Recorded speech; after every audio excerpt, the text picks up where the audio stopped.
Good morning, good afternoon, and good evening to all. Welcome to iSelf Academy YouTube channel. Today we are trying to update August 2021 Power BI desktop updates here.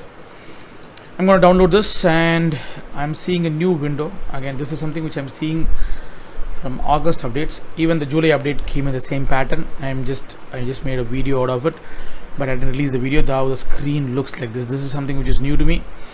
And then because I do have an Office Power BI services active subscriptions for me, so they are asking me to add it for 1 people, or I can go for a 6 people here. So I'm interested in doing the simple logic here. So I'm planning to take only 1 people here. By default it goes for 1 person. The Power BI desktop comes into play and it gives you the version name, and you can learn more about it, and then it gives you the system requirement and so on and so forth for us. And the rest of them are typically here. So when I download this, I can download the latest version here. I already have downloaded once, so it's adding me all my Power BI desktops here. I did it twice for the July, or the third time for July, and I'm doing it for the August month here. We'll update more about it. Again, when I do this, the system really makes my life a little more horrible here, because there is a multi-factor authentication is added by me. So that really makes my life a little more miserable, because sometimes when I connect when I connect Power BI services into my list, it's asking me for passwords, and every time when I log in. So I'll just show you how it's going to happen and what's happening when I do update the dataset here. Just a minute. Once I click the update options, I'll tell you how it works for us. So normally when I update it, so you can just get all those informations here. Earlier we used to take it, the system takes a lot of time to pop up to the next window, but the installation level is a little bit improved here, so that way it is really good.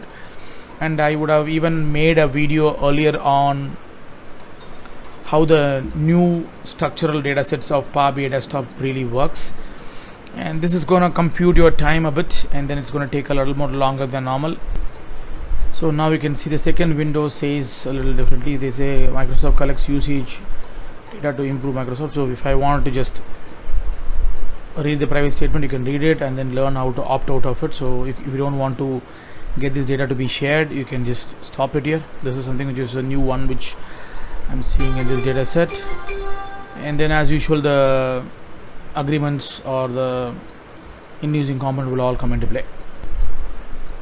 So my Power BI updates are over, and once I do that, it's going to automatically open my Power BI desktop. If I've already signed in here, because I signed it a little while earlier, so hopefully the signing is still intact.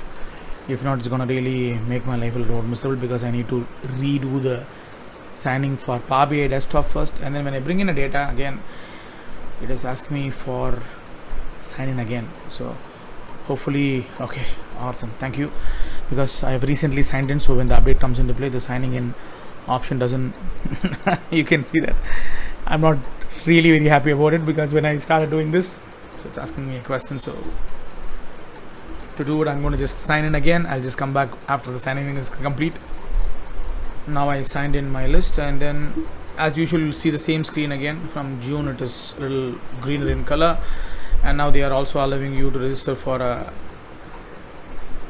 Power Platform conferences sponsored by Microsoft. And then let me just try to add a data here, and then the interface is a little changed. Here you can add whatever data that you want. Normally I'll go back to the view tab, and then I'll check whatever data set that I wish to add it here. You can add a data, I can add a format, and if required I will add a selection here. So as I close them all, so selection I won't use it a lot, so I will be using the formats and data regularly. The interface looks a little better. Let me just try to add a data here. The moment I add the data, it's going to populate a window to me. Let me just try to add an Excel file simply and see what's happening when I do that.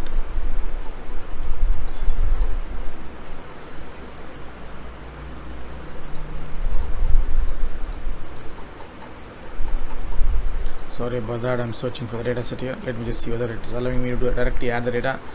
It's going to question me anything on this part. Okay, hopefully it is not really pissing me off as it did a few days ago, because the system really made my day very bad, because I couldn't be able to just log into my system. It was asking 110 times the multi-factor authentication for me, but this time around I'm lucky in front of you guys. The system is not really bothering me much. That's a good sign. So I'll come back with the more update here. So when you are adding a new update, so these are the new things that you can see. I'll catch up a little later. We will learn more about Power BI Desktop. There are a few updates that come in Power BI Desktop, so let's see what are those updates are in our upcoming videos. Thank you guys. I'll add one more video for the weekend. We will see what we can do with it. Cheers guys. Happy analyzing.